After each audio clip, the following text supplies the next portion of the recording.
Hi, everyone. My name is Mark. This is Melania, and this is Ukrainian Toronto Television. And today we'll talk about Wagner Group.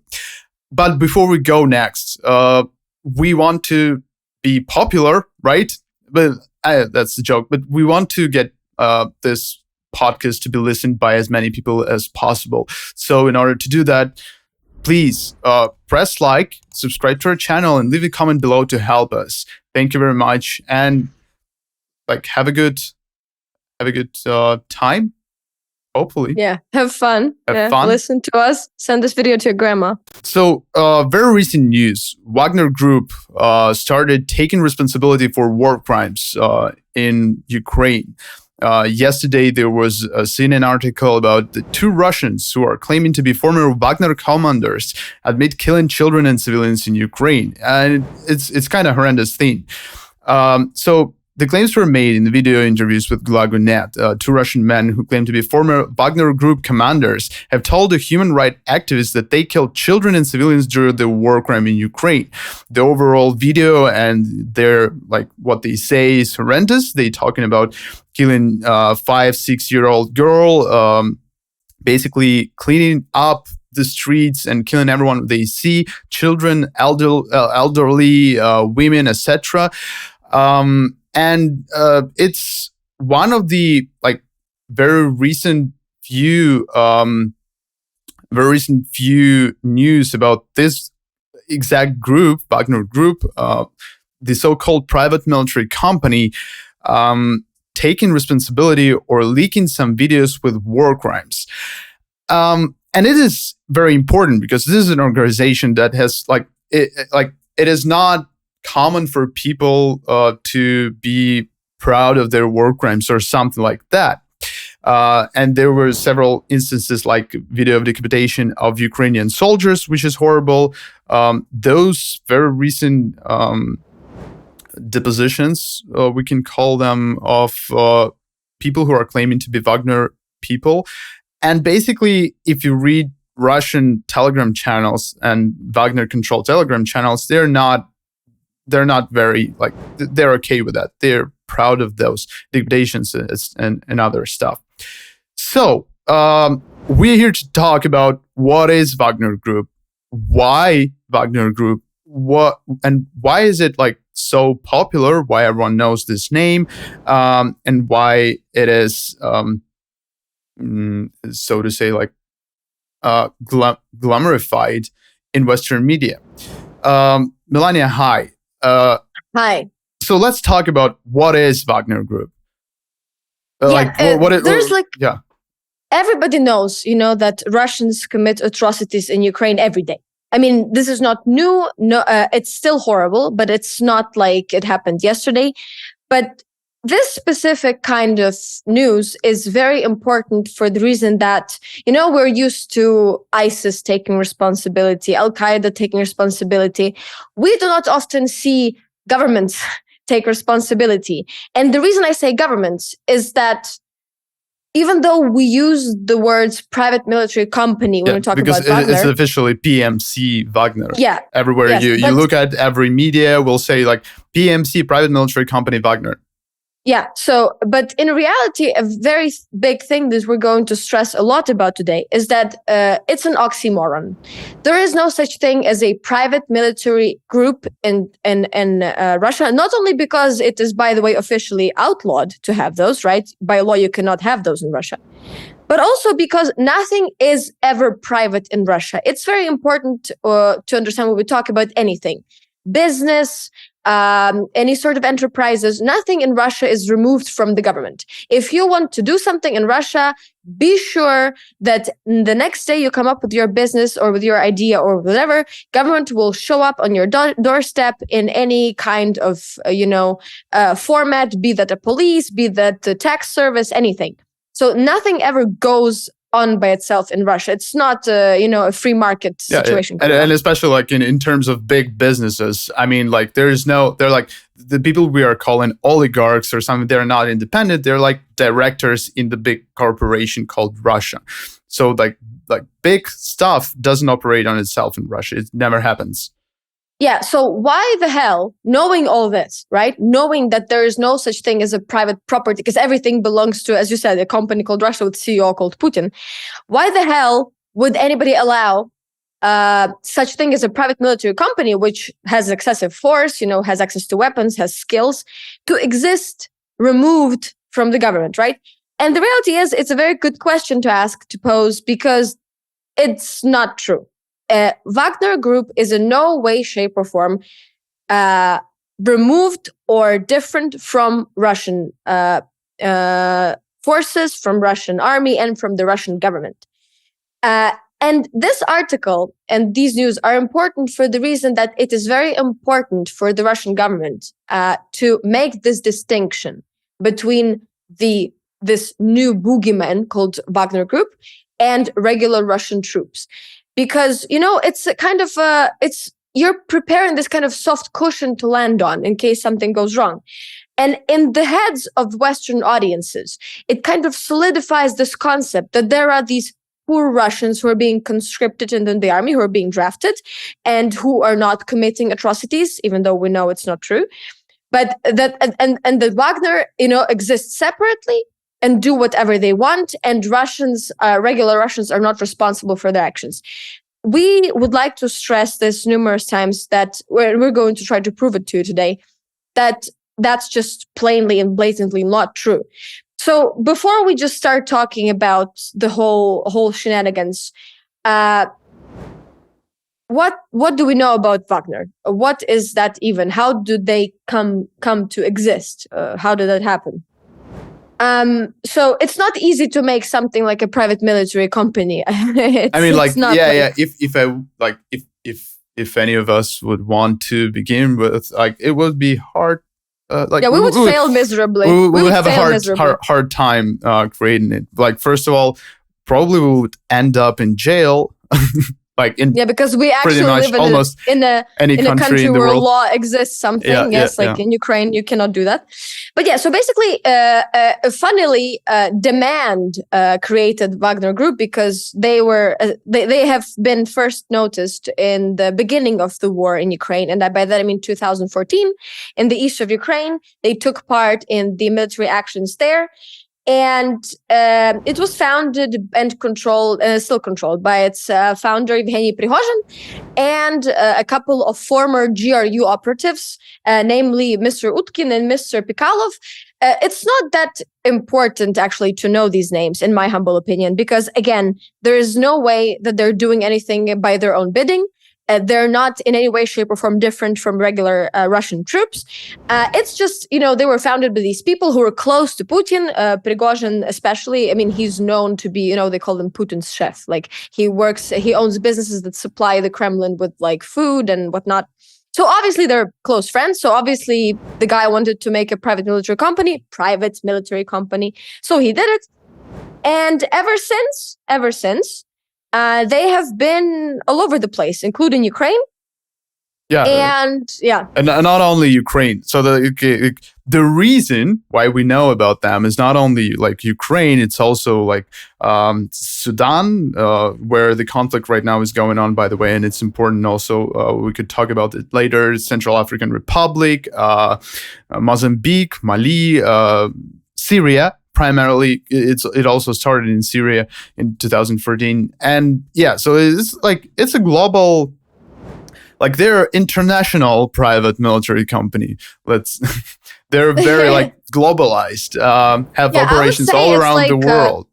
Russian's foreign office in all business, in all war business, but there's something, even though it's not private, even though it's operates all over the place, and even though,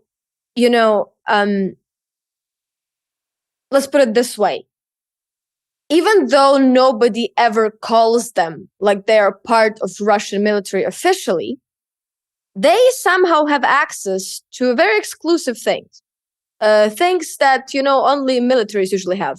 For instance, fighter jets. Mark, how easy is it to buy a fighter jet?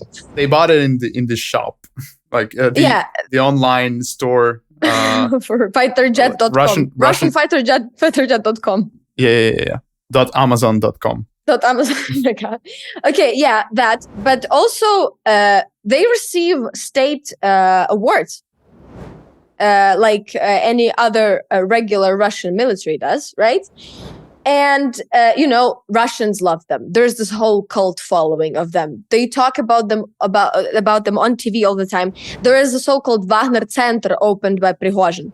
That's the Wagner Center is, by the way, and maybe I'll try to show it to you. Wagner Center is like a huge building where they do the recruitment for their forces which operate internationally. And that's like the business center. And I mean, like, recruitment is kind of illegal in Russia.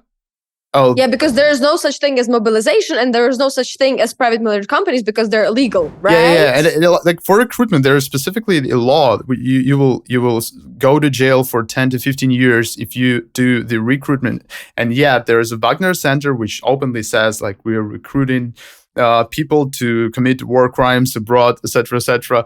Like not literally, but that's what they mean, and that's what they discuss on national Russian TV. And it was like, oh yeah, private military company, right? Like, I mean, like it's not even that. Like that also is a weird situation, right? But also, I think you can call Wagner Groups also a court in Russia, because even though they are non-existent, not private, not legal, and all of these things, they also are able to carry out the decisions that usually are carried out by courts. And by that, I mean amnesty of the people who are incarcerated for serious crimes, right? So not only do they have a fancy... Probably not even court, like presidents. President. They literally are the president. The president of Russia. Is the guy who can amnest. Pardon. Right. Like pardon, like people in concentration. Even courts cannot do that. Like this is some highest authority. You literally imagine and this guy, a person, a civilian, and this guy taking a tour in his helicopter, shooting it on video. He shot it on video, and his propagandist spread it.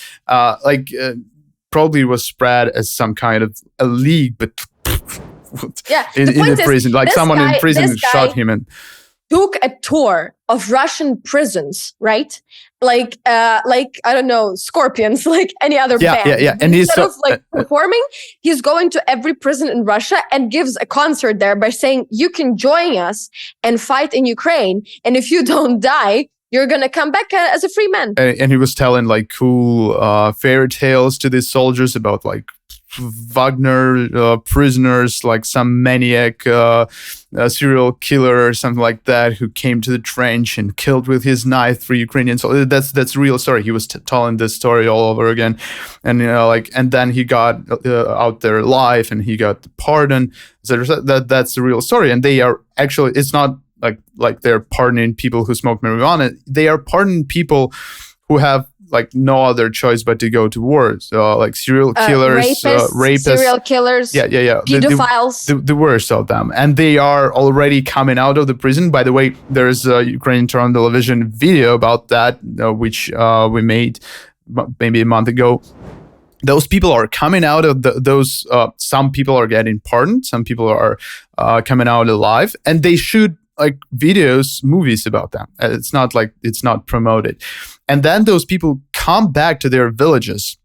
Everybody know that they're live there and kill there. So the very recent story about how the guy came back. Everyone knew he's like not okay with his brain. He's mentally ill, and everyone knew he's a killer. And then he kills after 2 or 3 days after coming back to his village. He kills a good woman, some good, like very fine woman of 80 years old or something like that. And then there was an interview. The relatives of this woman, her daughters or something like that, and people ask them, "So, do you like support what's going on with this recruitment of those psychos to the war, then pardoning them.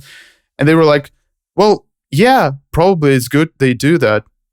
Right? It's like they just killed your grandmother. They just killed your babushka. We're going to come back to that because anecdotally, it's very important. But that's very exciting. Like these people, they have this authority to do this stuff. They don't fucking care. That's governmental policy. It's not some kind of it's just, I was gonna say that, like, imagine in any other country, anybody would ever be allowed a civilian person to go inside a jail and say, you're now free people, come and join us in fighting this governmental war of attrition, of genocide. Yeah, that's Banana Republic stuff. But what's important is not Banana Republic stuff, because Russia is not Banana Republic, whatever that means. But I mean, like, in terms of collect. What I meant is, like, it's not that it's just, wow, it happens because they have no power. They like completely in disarray and there's like no one is controlling anything. No, it happens because this is governmental policy, which they want you to think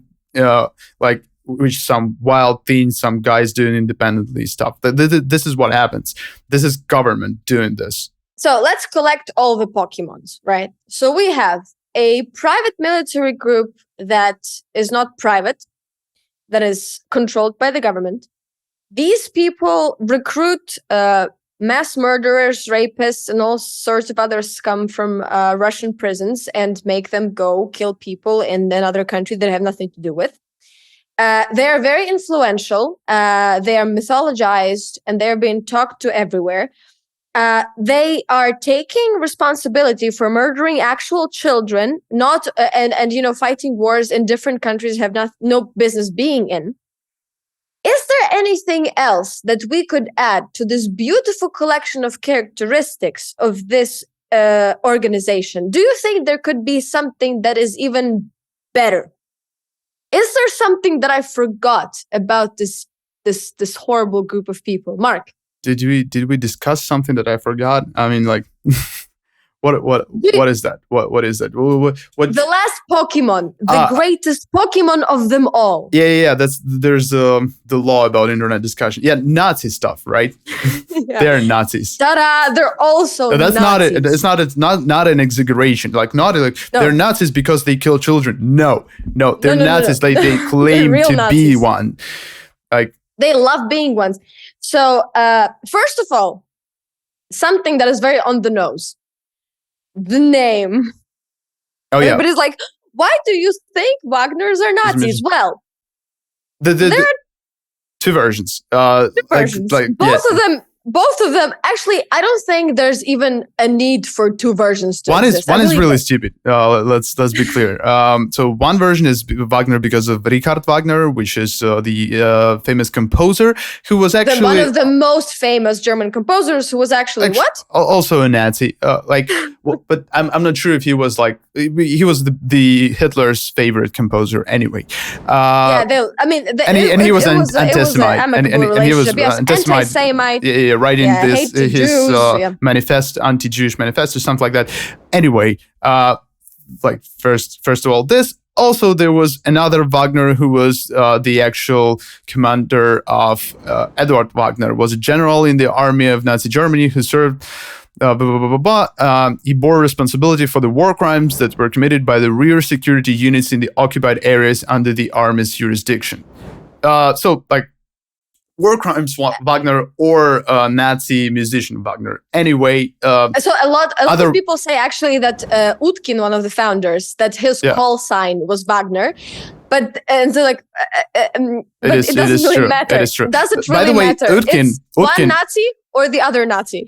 Utkin is a cool guy himself. He is kind of 1 second, I'll pull this up.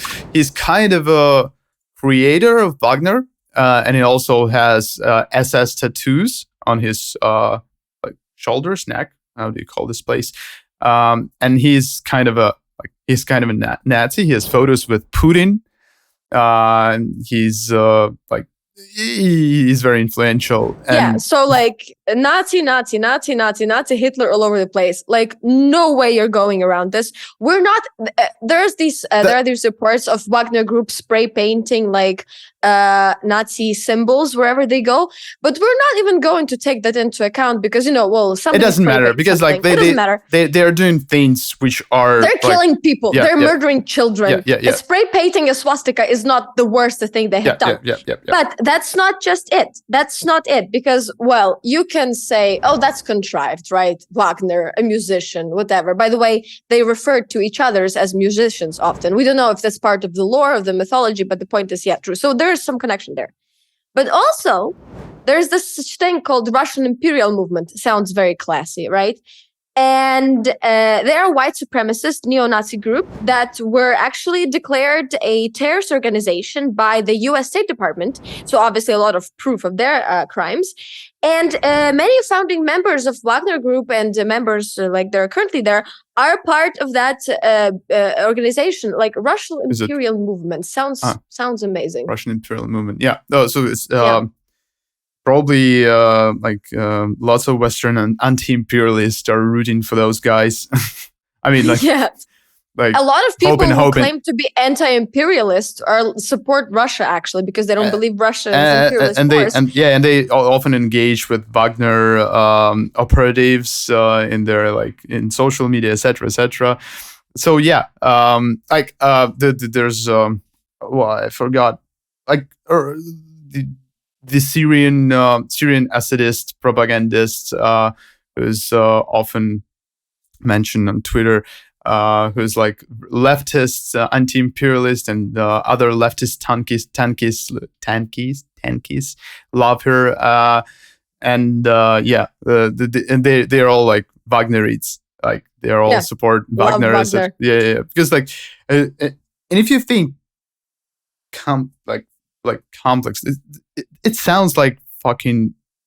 It sounds crazy. It sounds like unreasonable. You can't explain that, but we're here for that to explain you why Russia has this Wagner Nazi war crimes group, and most importantly, why you should not. We have been doing this for this entire podcast. We're like Wagner this, Wagner that, Wagner Nazi, like Rusich Task Force, which is also a neo-Nazi paramilitary group, which was also declared.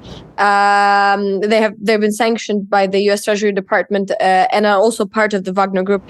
We have been explaining this to you to kind of give you this background of what Wagner is, but please make no mistake. There is no practical reason why any sort of private military group has to be distinguished from the Russian armed forces. There is no practical reason because they do the bidding of their government. They serve the Putin's, Prigozhin's, Russia's big corporation named Russia. Their main interest is aligned with the main interest of Russian Federation, which is to exterminate Ukrainians. And, it just proves that they're the same. This is the same story. When we say Wagners are Nazi, there doesn't mean that they collected all Nazis in one group and they're fighting against Ukrainians and all other Russians are super nice and super fluffy and fight in the regular troops, military, and are not Nazis and do not kill women and children. That is just plainly not true. This is a ploy to make you believe that there are some poor Russians that have been conscripted to the army without their knowledge, without preparation. And then there's this like omnipresent boogeyman of Wagner. Just forget about it. Everything that Wagner Group has taken responsibility for was equally committed by the regular Russian forces. Bucha was done by Russian forces. War there crimes were no in Kherson. Wagners in Bucha. Wagner was not there. Let's talk about so Wagner has a special role, and it's not only two parts of this role. First part is military role, but it's not that important as the second part is informational role. What was Wagner from the beginning, and what was it used for? It's kind of a Russian colonization imperial force which can operate abroad without everyone being like concerned, without the West or Western press being concerned about it. So Wagner was operating, as we said before, in Syria. It was operating in Africa, and in Africa it invested a little bit, maybe probably more than in Syria. So what do? They come to African country like Central African Republic, Sudan, or else. They come to this country, they propose their regime, which is weak probably usually, militarily as well. They propose that they will consult their soldiers or do something like that. But what it actually is Russian armed forces coming to this country, de facto occupying it and using its resources, there are resources. I forgot what this stone called, but anyway, yeah, they extract this stone. They extract lithium. They extract other stuff, and anything, and diamonds, and send all it to of it. and sell it or send it to Russia. Those are basically Russian forces doing it. But if that was Russian official forces colonizing Africa, the world would be worried, right? Because Russian, and if they would commit war crimes there, and they are committing war crimes there, they committing horrible things. You can watch Vice News documentary or anything else from, 4 years ago. There was a lot about Wagner on the internet, and they are committing these war crimes and stuff. But it's not Russia. Suddenly, it's not Russia, because in Russia there is no private military companies, right? It's not Russia. And what they did in Ukraine, it's not Russia again. So they're this kind of the terrorist group which gets all the attention, while the main perpetrator, its boss, is actually like, oh, we can be okay. And the horrible thing is, Western governments, they know exactly what Wagner is. They're not stupider than we are here, right? They know that this is basically Russia, and it's okay. It's comfortable for them, because otherwise you don't have to do actions. Like right now, there conflict in Sudan, and one of the sides of this conflict is actually backed by Wagner. But what Wagner is those are Russians. There was the coup d'etat in Mali. What do you know? What else was in Mali? Wagner Group. So they're slowly exercising their power, their hard power, in Africa, in Syria, elsewhere, and UN, international governments are like, yeah, we're okay with that. And since they don't tell that they're basically Russians, and those guys, they're having their fighter jets there, there was not many people know about that, and you from this new perspective, it will sound even cooler, but there was a battle in Syria between Wagner Group, which is actually Russian military, and American troops. Everyone is so afraid today about of World War III. Of World War III, of direct confrontation. If a drone will collide with a Russian jet, World War III will begin, or something like that. There was a Meanwhile, battle. we had actual American troops, American citizens fighting with Russian citizens who claimed to be a private organization, which in fact we have told you numerous times it's not. And there was a direct confrontation with casualties. Yeah, and Americans killed 100 Russian soldiers in that fight in Syria. Yeah, thank you very much. It was cool. But it was 100 Russians less for us to take By the way, care of. what they were trying to do, they were trying to occupy some oil rig, yeah. How do you call it? These things that oil processing factory or something like that. Facility, yeah. Yeah. And Americans were there already, and they were trying. Russians Russian soldiers were trying to go engage into fight with Americans. And nobody was freaking out. Nobody freaked out. Nobody was like, "Oh my God!" They just silently killed hundreds of Wagnerites and probably. But just let's stop there, like for a second. Russians. So we have Russians attack Americans on foreign soil. Yeah, okay, neither in America nor in Russia, on some kind of middle ground, right? We have a legitimate presence of American forces there, right? Doing whatever they do. We're not commenting on whatever they were doing. We just know for a fact that they were there. And then we have Russian nationals with Russian passports, paid by the Russian machine, exerting the will of the Russian government on that foreign ground. They attack Americans. Americans, rightfully so, kill them.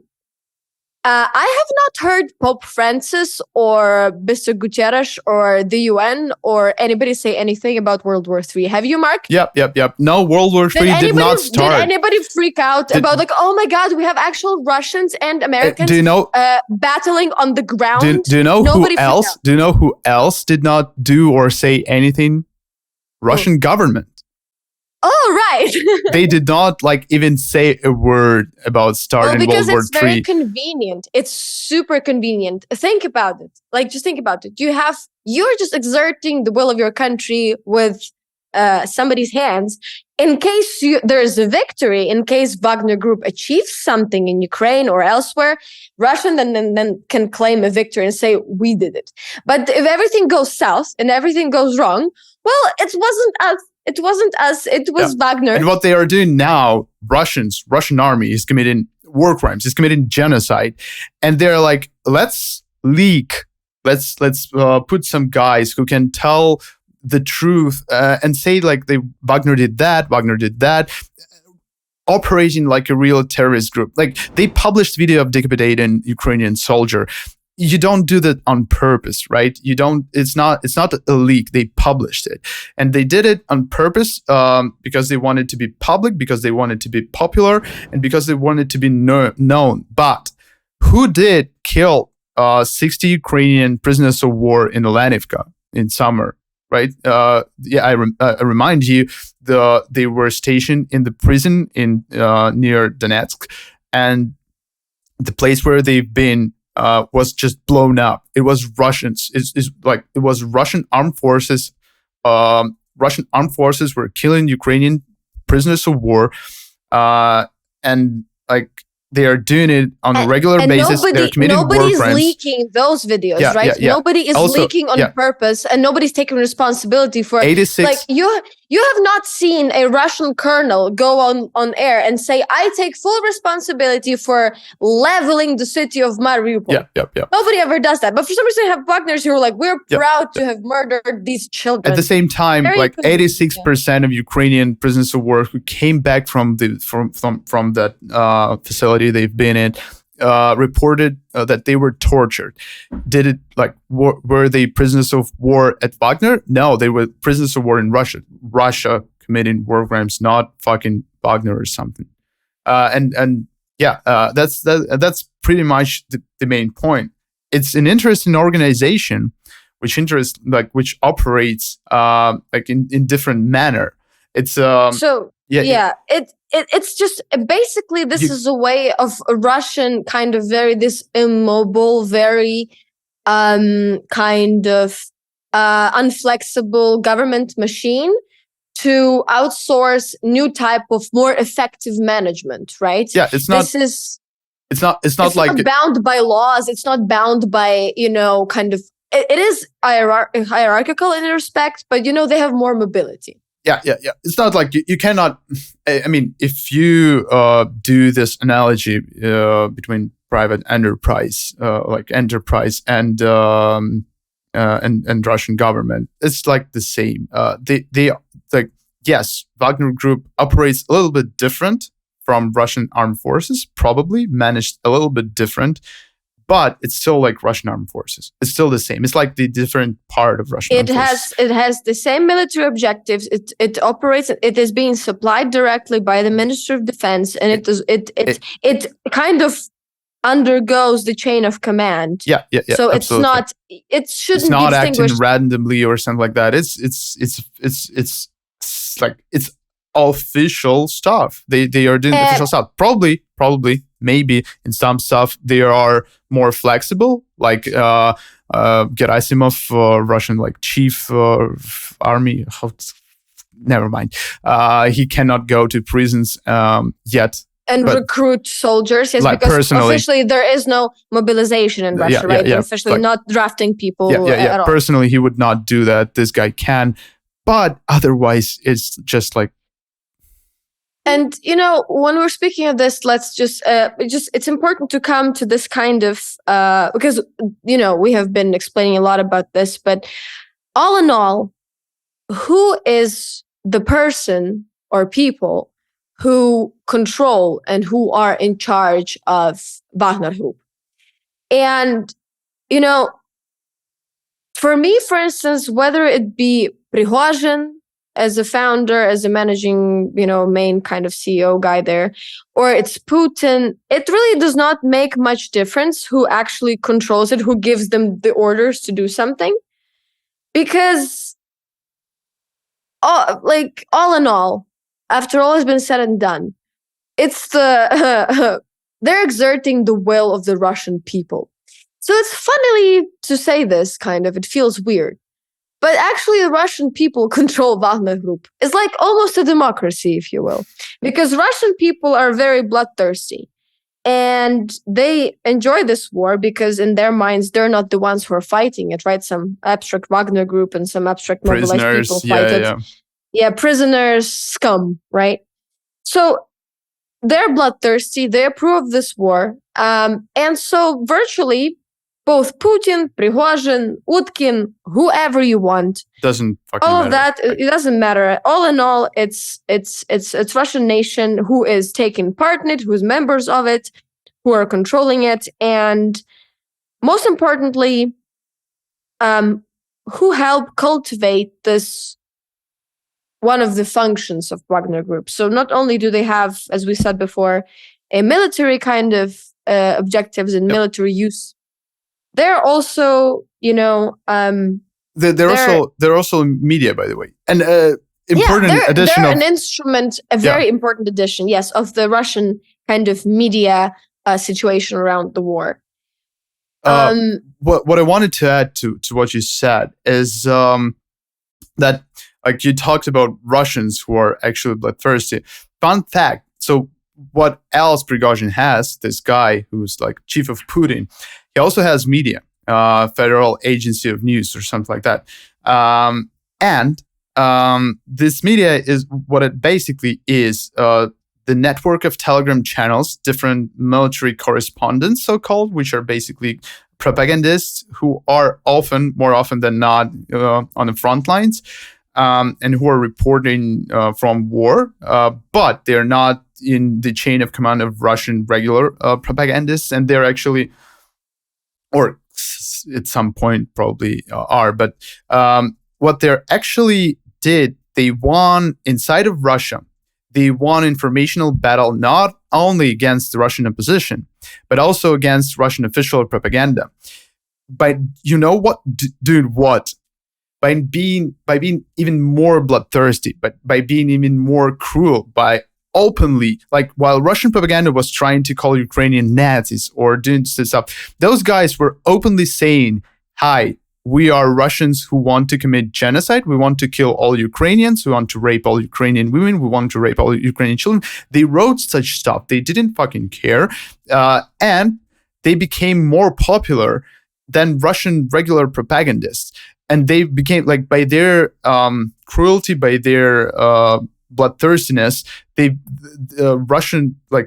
attracted Russians on their side, not by being like better. Like, it's not that, and you can say it's not like, because when you're in the media and you know that, it's not like if you create some channel and write stuff, people will read it. In the internet, you have choice. You can just like don't read. You can read what you like to read, and people loved reading about decapitated Ukrainian soldiers, about raping women, about killing Ukrainian children, etc., etc. This is their content, which is winning Russian informational war inside Russia. Just for you to understand. And also, there was a need for a worthy substitute because ever since Russia has existed as an independent country, as the way we know it today, there always has been this myth of. I mean, everybody here, I guess, knows the surname of Kadyrov, the leader of the Chechen Republic inside of Russia. And Kadyrov and Kadyrovites have for years been kind of marketed and have been shown as these kind of invincible, crazy, bloodthirsty soldiers, undefeatable. They were, holding the entire region in fear. And, legends of Kadyrovites, beheading and torturing people wherever. And, according to Russian state propaganda and according to all sorts of sources, Kadyrovites were the main, most professional, most loyal soldiers of Putin. And obviously they existed to kind of also scare Ukrainians, but then this very interesting thing happened to them. And also scary Russians. Yeah. Yeah, something happened. So they died. They came to Ukraine to fight against Ukrainian army, and they died. And they all went back to Chechnya in coffins, and the myth was gone. The myth of Kadyrov, of his omnipresence and omnipotence, was dead. So Russian government was in a dire and desperate need of somebody who was even scarier than Kadyrov. And there you go. And this is why we have these images of these kind of horrible people in media taking responsibilities for horrible stuff. This is glamorization and marketing. That's what it is. Yeah. By the way, judge it for what it is. It's not only and it's not only Western media. So I remembered that maybe half a year ago, the Pope Francis said that it's not that Russians commit those war crimes. It was like Asian Russians who commit war crimes. And they were especially cruel. He had to apologize later. But what's important, this is how people in the West often feel like, oh, there are some Kadyrovites, there are some Wagnerites, there are some Burats who are cruel, who are those barbaric tribes or like Nazis or something like that. And then there is not Russians. And then there's this regular fluffy Ivan who did nothing. There's all of these kind of, but this is how Russian mythology is built. Yeah. This is like modern mythology. It's everybody is responsible when it's a victory, but nobody is responsible when things go south. Russians. So white Russians are responsible if that's a victory. Igor Girkin receives Girkin, Russian imperialist, receives the medal for Crimea. But when there are problems, then those are like Kadyrovites, Wagnerites, doing war crimes. Burats, anybody, because the stereotypical biblical Russian Ivan can only be successful. Nordic like. Yes, weirder even that Slavic. So the Slavic Ivan, the conqueror of nations, the imperialist, whatever. He always wins fights fairly. He loves babies. He liberates cities. He denazifies whole fucking countries, right? But it's when things don't go as planned. Well, it's the mercenaries. It's the failed Kadyrovs. Yeah, it's this is very convenient. And the whole point of this video was not to explain to you why Wagner troops are bad. You know that already. Everybody knows that, right? It's important for you to understand that there's once yet again kind of a will by the people who just want to, find something good, I guess. Not all of them are malicious in their intent. Some of them are just, desperate to find, the good, to shift blame on somebody who can be easily demonized. And we, as Ukrainians, as people who have been looking into this for a very long time, call on you, do not do this. Because you're literally scraping through the shades of gray, and this difference means nothing. It's just a simple truth of Russian citizens murdering Ukrainian citizens for no reason. This is what it is. This is just a story of a pure genocide. There is no need to distinguish between soldier Ivan, Chechen Akhmat, or Wagner Group Yevhen. It does not matter. It does not matter. The point is, it's just a violent nation coming to a nation and conquering it and committing genocide. Absolutely. So do not fall for these traps. Do not let them fool you because that's just stupid. Don't do that.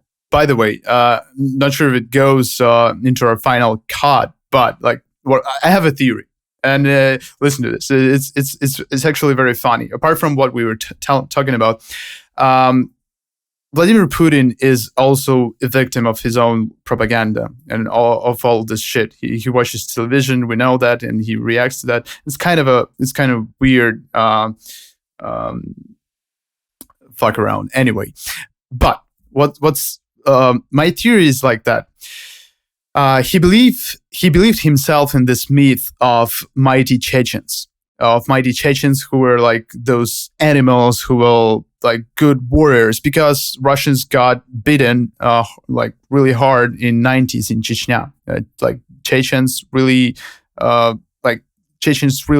kicked Russian ass, and horrible stuff happened to Russian army. And like he believed that Chechens, Chechens, those are cruel.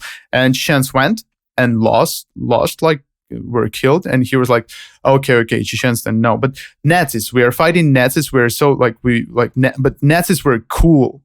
Nazis were so cruel and they were so effective. And there is like the whole myth in USSR that Nazi Germany was this cool actual country.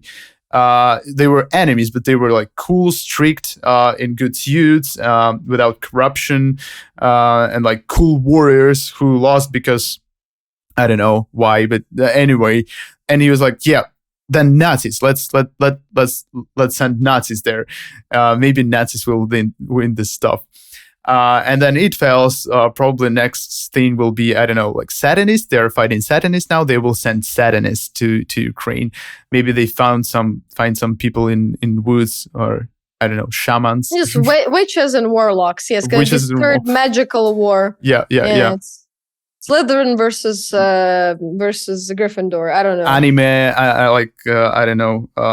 Anime fans battalion, Russian battalion, which will commit war crimes. But like at the end, it will be like all the same Russian soldiers who commit war crimes in Ukraine. It doesn't matter. But like that's it. That's my theory. Putin believes this stuff himself. He just thinks that mythical antagonist creatures will win him this war. Yeah, it's all about the lore. The lore you create gets you the kind of the image that you're striving for. I mean, they're losing. I don't want to say they're losing because the struggle is real, man. Especially on the battlefield, it's ridiculous. It's very difficult for Ukrainian military to still fight these people off.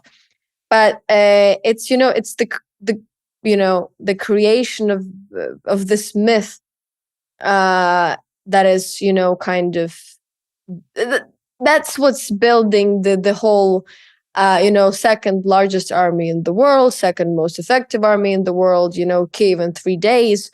And there's danger in that because other people believe that, other countries believe that, and that's why probably a lot of time has passed. Too much time has passed as Ukraine was started to be supplied with weapons by the West, because West did not actually believe that Ukraine was capable to hold off for so long. But also, it's the fact that they believe it themselves, and this is kind of this is their downfall. Because nothing is reality. Everything is mythology. Everything is surrounded by these things that are not real. They're living in this quasi world where, these things even exist. Well, when in reality, it's not. I mean, none of it is real. It's just literally Russians killing Ukrainians. That's simple as that. It's very simple. There's no need to look for some deeper meanings. For like, well, it's this and that, It's just plain and simple, and they're scared of the simplicity of truth anyway. Yeah, completely agree. So, thank you, Melania. Thank you, Mark. Thank you for listening about Nazis for an hour. Yeah, about Russians. Potato. Right. If you liked our podcast. Do we call this podcast? If you liked our podcast, then press like. I leave a now comment have a below. Microphone, so this is officially a podcast because now I have now we have microphones and headphones. Yes. So if you like that, our podcast, press like, subscribe to our channel, leave a comment about what do you think about Wagner Group or whatever.